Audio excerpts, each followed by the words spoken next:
Welcome to Penrose Learning, where we make understanding easy. You begin by confirming prerequisites, update Chrome, and ensure you have administrator access.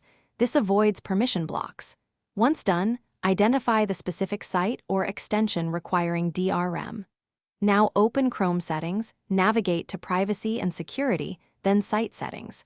Make sure you're signed into your account for the streaming service because some DRM checks your subscription status.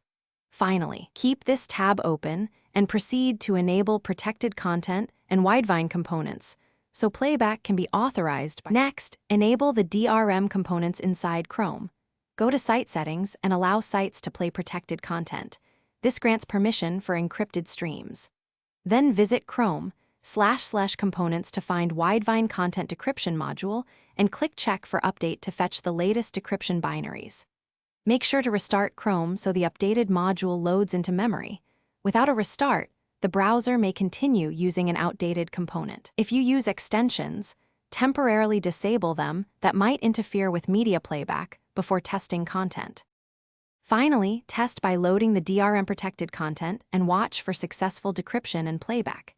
If the stream fails, clear the site's cookies and cache data, then retry. Stale tokens often block authorization. Make sure Widevine shows as up-to-date and that Chrome is fully restarted. If problems persist, open an incognito window or create a new profile to rule out extension conflicts. One key troubleshooting tip: if playback still fails, reinstall Chrome to refresh built-in components and Widevine, then test again. Thanks for watching. If this was helpful, leave a like and consider subscribing. See you next time.